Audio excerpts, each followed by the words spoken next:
الحمد لله نحمده ونستعينه ونستغفره ونؤمن به ونتوكل عليه ونعوذ بالله من شرور أنفسنا ومن سيئات أعمالنا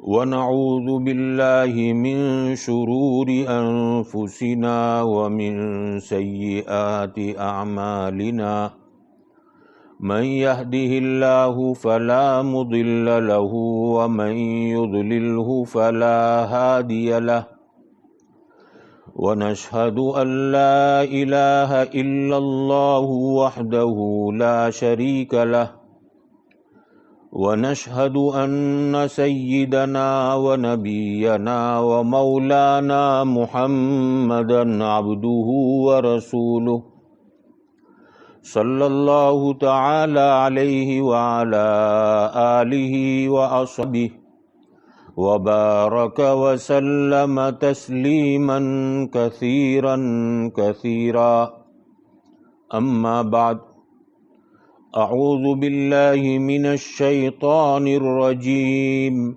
بسم الله الرحمن الرحيم يا أيها الذين آمنوا اتقوا الله وكونوا مع الصادقين وقال تعالى ألف لام ميم أحسب الناس أن يتركوا أن يقولوا آمنا وهم لا يفتنون صدق اللہ العظیم۔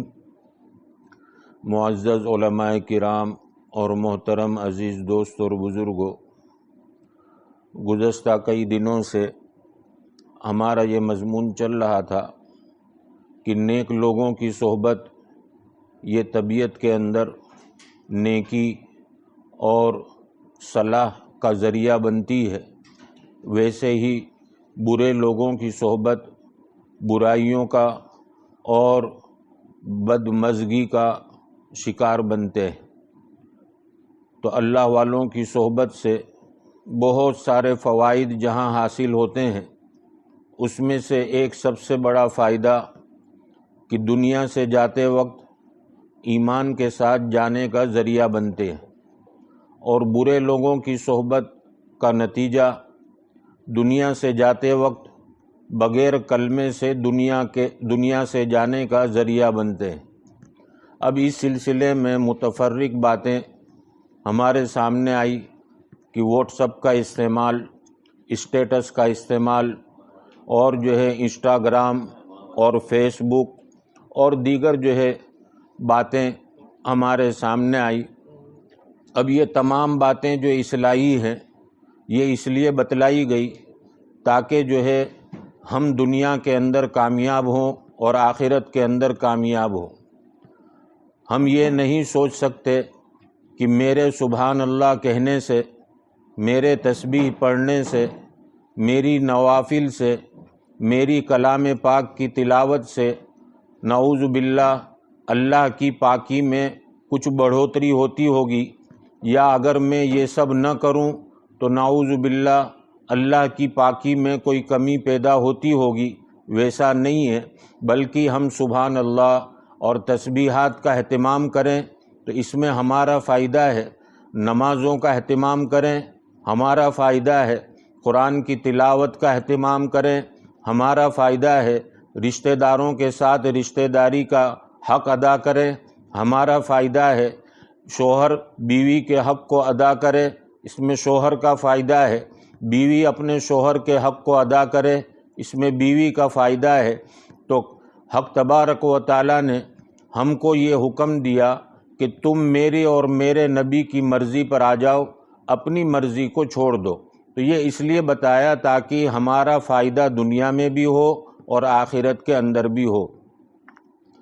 دنیا کے اندر فائدے تو یہ حاصل ہوں گے، جیسے بندہ جب کہتا ہے سبحان اللہ، اور سبحان اللہ کا ترجمہ ہوتا ہے اللہ کی ذات پاک ہے، تو اللہ ہمیشہ سے پاک ہیں اور ہمیشہ پاک رہیں گے۔ تو اب جب بندہ سبحان اللہ کہتا ہے تو اس کا فائدہ بندے کو کیا ہوتا ہے؟ تو علماء نے فرمایا جب بندہ سبحان اللہ کہتا ہے، اے اللہ تیری ذات پاک ہے، تو اس کے بدلے میں اللہ بندے کو گناہوں سے پاک کر دیتے ہیں۔ تو یہ بندے کا فائدہ ہے۔ نمازیں پڑھے گا، بندے کی روزی میں برکت ہوگی، کاموں کے اندر جو ہے فراخی ہوگی، اور گھروں کے جھگڑے اور جو ہے فتنے ختم ہوں گے۔ اگر جو ہے اخلاق درست ہوئے تو اس سے جو ہے بہت سارے فوائد حاصل ہوں گے۔ جیسے پچھلی مجلس میں بتلایا گیا کہ اخلاق کا تعلق دل سے ہے۔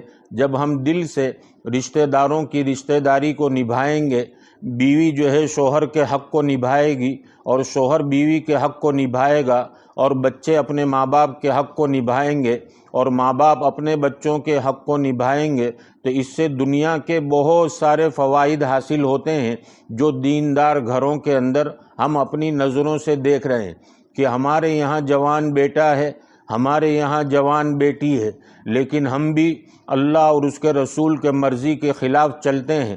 یہ اولاد ہم کو دیکھ کر اللہ اور اللہ کے رسول کی مرضی کے خلاف چلتی ہے۔ جب چاہا اس وقت جو ہے ویڈیو دیکھا، جس وقت چاہا جو ہے ویڈیو گیموں کا استعمال کیا۔ اور پچھلے موقع پر میں نے یہ بتلایا کہ یہ جو ویڈیو گیم کھیلی جاتی ہے، اکثر ہمارے بچے پوچھتے ہیں کہ ابا میں کوئی ویڈیو دیکھ نہیں رہا بلکہ ویڈیو گیم کھیل رہا ہوں، تھوڑا تفریحی ذہن کے لیے، تھوڑا دماغ فریش کرنے کے لیے، اس میں جو ہے کیا نقصان ہے؟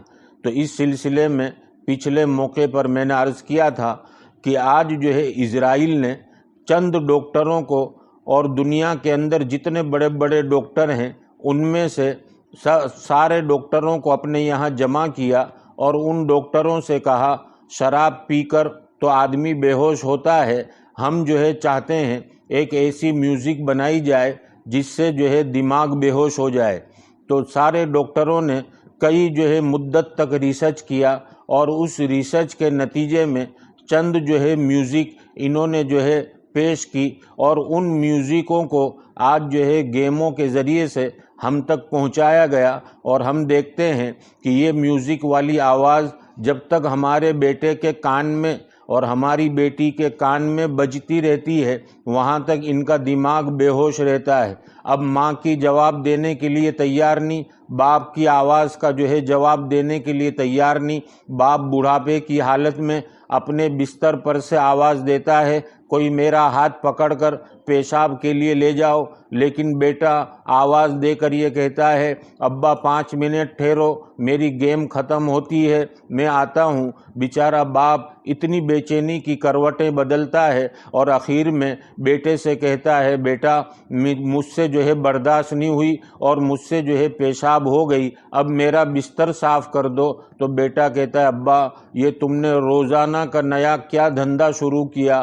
ہم کو آرام بھی تو ملنا چاہیے، ہم دن بھر دکان پر رہتے ہیں، دن بھر کارخانوں میں رہتے ہیں، دن بھر نوکریوں پر رہتے ہیں، ہم کو کچھ وقت آرام ملنا چاہیے۔ تو باپ کو جب یہ الفاظ بولتے ہیں، باپ جو ہے اس وقت سوچتا ہے کہ بیٹا جب تو چھوٹا تھا تو جو ہے بار بار میری گود میں پیشاب کر دیتا تھا، اور تیرا باپ اسی وقت غسل خانے میں داخل ہو کر اپنا بدن دھوتا تھا اور اپنے کپڑے تبدیل کر کر نکلتا تھا، اور پھر واپس تو پیشاب کر دیتا تھا۔ تیرا باپ پھر سے اپنے جو ہے غسل خانے میں داخل ہوتا اور کپڑے بدلتا، نہاتا۔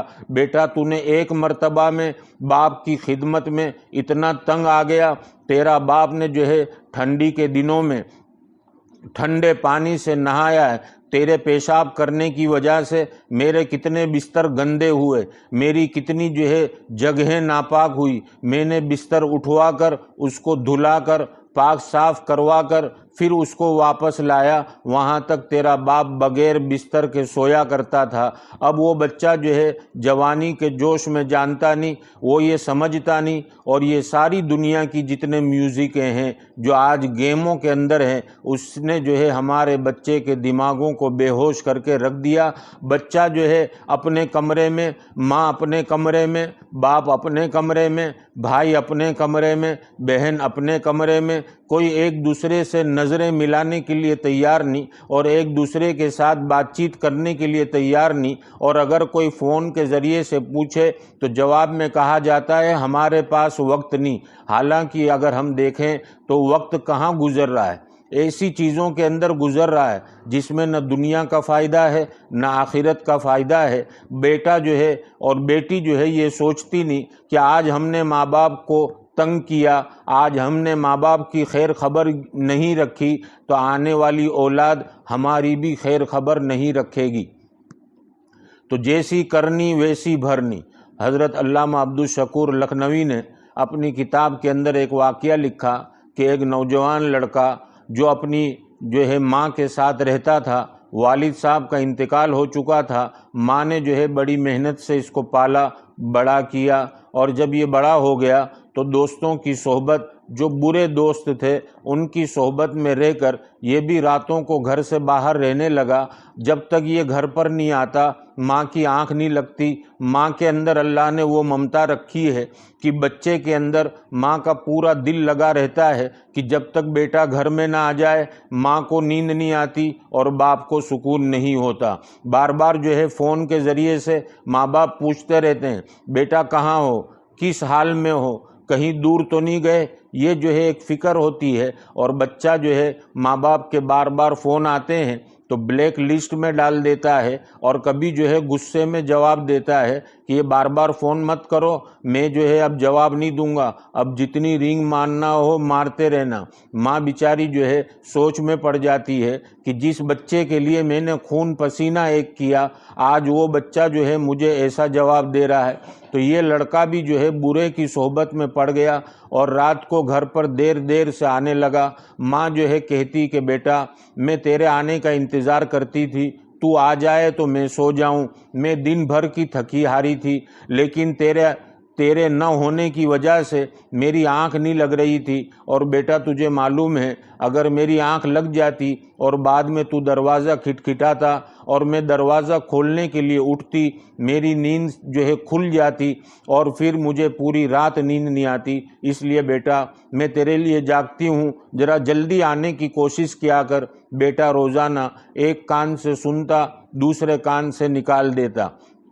ایک دن جو ہے رات کو بہت زیادہ دیر سے گھر پر پہنچا، ماں غصے میں آ گئی اور کہنے لگی بیٹا کب تک مجھے پریشان کرو گے، کب تک جو ہے میری جان کے پیچھے پڑے رہو گے؟ تم کو معلوم بھی ہے رات کے کتنے بجے تمہاری ماں سوئے تو کب سوئے؟ ماں کا جب غصہ دیکھا تو لڑکے نے غصے میں آ کر ماں کو تماچا مار دیا۔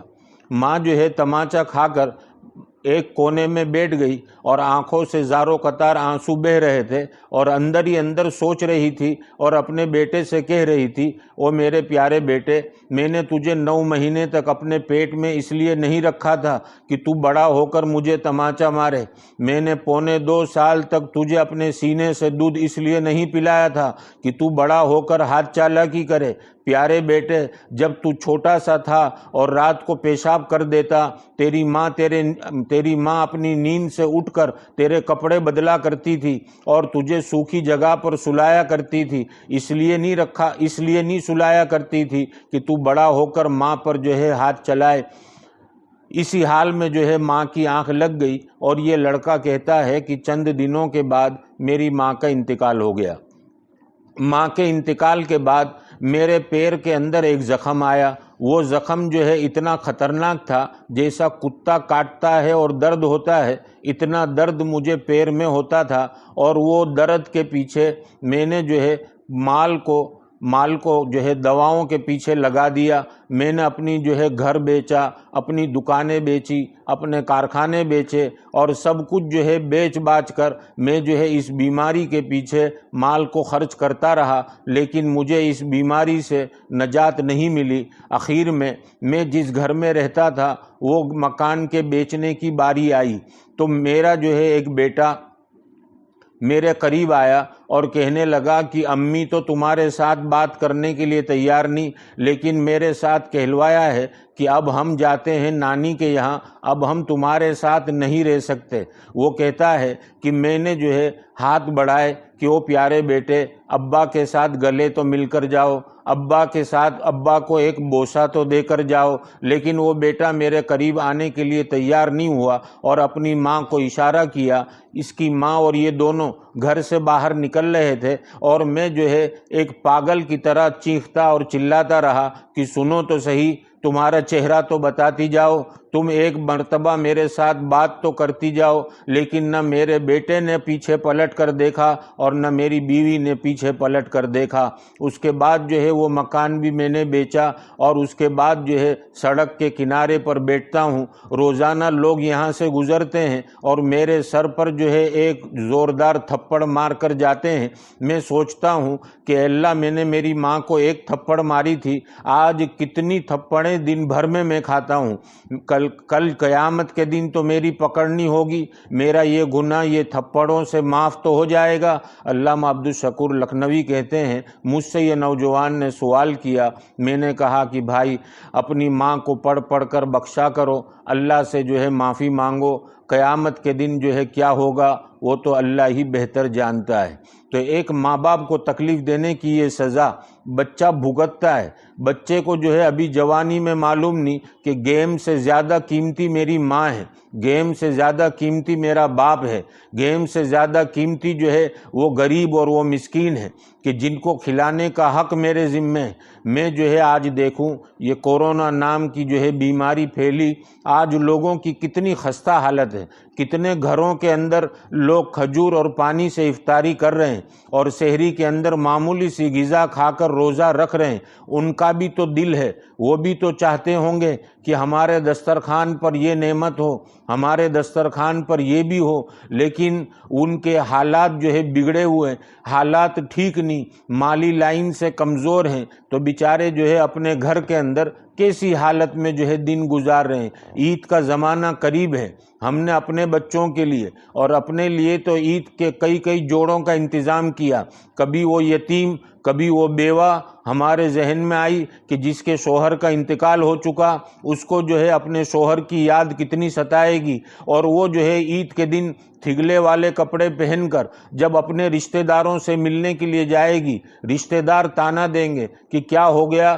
تجھے آج معلوم نہیں، عید کا دن ہے، لوگوں نے نئے کپڑے پہنے اور تیرے بدن پر یہ پرانا کپڑا کیسا۔ وہ بیوہ جو ہے اندر اندر رو کر اپنے آنسوؤں کو دبانے کی کوشش کرتی ہوگی اور کہتی ہوگی تم لوگ کا شوہر ہے، تمہارے پاس باپ کی دولت ہے، تمہارے پاس بھائی اور بہنوں کی دولت ہے، اور میرے پاس یہ کوئی دولت نہیں، میں تنہا ہوں، لوگوں کے گھروں کے برتن مانجتی ہوں، لوگوں کے گھروں کی صفائی کرتی ہوں، اور اس میں سے جو آمدنی ہوتی ہے اس سے میں اپنے بچوں کا گزران چلاتی ہوں۔ میرے پاس اتنے پیسے نہیں بچے کہ جس سے میں اپنے عید کا نیا جوڑا بناؤں۔ اپنے بچوں کو اسی لیے گھر سے میں آپ کے پاس نہیں لائی کہ میرے سارے بچوں نے پرانے کپڑے پہن کر رکھے ہیں، کہیں میرے بچوں کو یہ تانا سننا نہ پڑے، اس لیے میں نے ان کو اپنے گھر کے اندر بند کر رکھ کر آئی ہوں۔ تو میرے پیارے عزیز دوست اور بزرگوں، ہم جو ہے ہوش کے ناخن لیں اور اپنے آپ کو بیدار کریں کہ آج دنیا کس کروٹ پر جا رہی، حالات پر حالات ہیں، علماء کے کیا حالات، مؤذن کے کیا حالات، ائمہ مساجد کے کیا حالات، ہمارے بھائی بہنوں کے کیا حالات، ہمیں جو ہے سب معلوم ہے۔ اس کے باوجود بھی ہم اپنی آنکھوں سے دیکھنے کے اندھے بنے ہوئے ہیں۔ کہیں ایسا نہ ہو کہ تقدیر جو ہے پلٹے اور ہمارے وہ حالت آ جائیں، ہمارے لیے کہیں غریبی کا فیصلہ ہو جائے اور ان کے لیے مالداری کا فیصلہ ہو جائے۔ تھوڑی دیر کے لیے ہم سوچ لیں، اللہ نہ کرے، اللہ ہم کمزور ہیں، آزمائش اور امتحان میں نہ ڈالے، لیکن جو ہے تھوڑی دیر کے لیے تصور کریں کہ اگر غریبی کے دن آ گئے تو ہماری کیا حالت ہوگی۔ روتے روتے دن کٹیں گے اور روتے روتے راتیں کٹے گی اور پھر بھی جو ہے طبیعت میں سکون نہیں ہوگا۔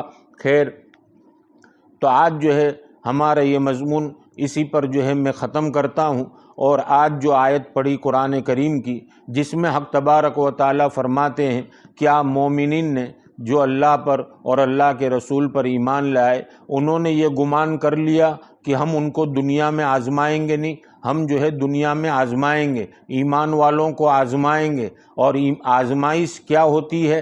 جس کو ہم امتحان کہتے ہیں، امتحان چند دنوں کا ہوتا ہے، اور اس کے ساتھ جو ہے ایک عذاب ہے، عذاب کا اثر ہمیشہ ہوتا ہے۔ تو اللہ ایمان والوں کو آزماتے ہیں، کبھی مال کی کمی دے کر، کبھی اولاد کو جو ہے نافرمان بنا کر، کبھی جو ہے ماں باپ کو دور رکھ کر، اور بھی جو ہے بہت ساری آزمائش اللہ رب العزت نے رکھی ہے، جس کے اندر جو ہے بندے کو آزمایا جاتا ہے۔ کسی کو بے اولاد رکھ کر آزمایا، کسی کو بغیر بیوی اور بچوں کے رکھ کر آزمایا، اور جو ہے کسی کو جو ہے مالداری دے کر، کسی کو غریبی دے کر، کسی کو جو ہے دنیا کی جو ہے طرح طرح کی چیزیں دے کر، اور کسی کو جو ہے چھوٹی سی سائیکل بھی نہ دے کر، اس طرح سے اللہ نے جو ہے آزمایا ہے۔ آئندہ کل انشاءاللہ یہ مضمون جو ہے ہم شروع کریں گے۔ حق تبارک و تعالی مجھے ہم سب کو اس پر عمل کی توفیق عطا فرمائے۔ وآخر دعوانا ان الحمد للہ رب العالمین۔ سبحانک اللہم وبحمدک وتبارک اسمک وتعالی جدک ولا الہ غیرک۔ اللہم لک الحمد کلہ ولک الشکر کلہ والیک یرجع الامر کلہ۔ نحن نستغفرک ونتوب الیک ونصلی علی رسولہ النبی الکریم۔ اے اللہ ہم سب کے گناہوں کو معاف فرما دیجیے، ہمارے قصور اور کوتاہیوں کو درگزر فرما دیجیے۔ آپ کی مرضیات پر زیادہ سے زیادہ چلا کر آپ کی نامرضیات سے ہماری پوری حفاظت فرما لیجیے۔ پیارے آقا محمد الرسول اللہ صلی اللہ تعالی علیہ وسلم کے طریقوں کی محبت اور غیروں کے طریقوں کی نفرت ہمارے اہل و عیال کے دلوں میں اتار دیجیے۔ دوام ذکر اور دوام طاعت کی توفیق نصیب فرما دیجیے۔ بیماروں کو شفائے کاملہ عاجلہ کلیہ نصیب فرما دیجیے۔ مقروضوں کے قرضوں کی غیب سے ادائیگی کی شکلیں اور صورتیں پیدا فرما دیجیے۔ قید و بند میں محبوسوں کو رہائی نصیب فرما دیجیے۔ مقدمات میں ماخوذوں کو برات نصیب فرما دیجیے۔ مولا کریم جو جس پریشانی میں گرفتار ہے اس کو نجات عطا فرما دیجیے۔ بے روزگاروں کو حلال اور برکت والی روزی کے دروازے کھول دیجیے۔ مولا کریم جن کے یہاں اولاد نہیں ان کو نیک صالح اولاد عطا فرما دیجیے۔ جن کے یہاں نرینہ اولاد نہیں ان کو نیک صالح فرزند عطا فرما دیجیے۔ مولا کریم جن کی اولاد ہے نافرمان ہے، آپ ان کو اپنے اور اپنے نبی کی اتباع کے ساتھ ساتھ ماں باپ کا فرما بردار بنا کر ماں باپ کی آنکھوں کو ٹھنڈک پہنچا دیجیے۔ مولا کریم ہماری اولاد کو عقائد حقہ پر استقامت نصیب فرما کر اعمال صالحہ کا زیادہ سے زیادہ اہتمام نصیب فرما دیجیے۔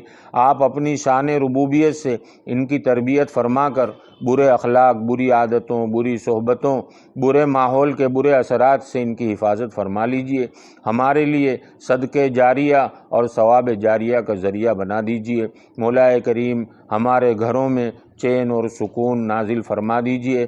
رحمت کی، برکت کی، ہدایت کی ہواؤں کو چلا دیجیے۔ مولا کریم گھروں کے فتنے سے اور گھروں کے جھگڑے سے ہماری اولاد کی حفاظت فرما لیجیے۔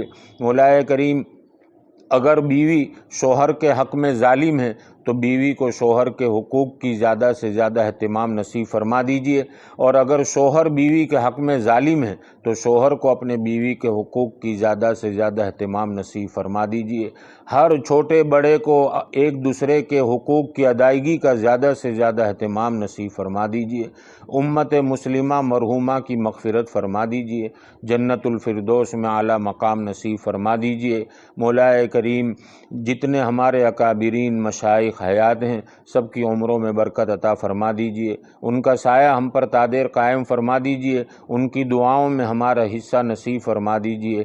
ہم سب کو حرمین شریفین کی بار بار مقبول حاضری نصیب فرما دیجیے۔ آج تک آپ سے مانگ کر کبھی محروم نہیں ہوئے، ابھی بھی اور آئندہ بھی محروم نہ فرمائیے۔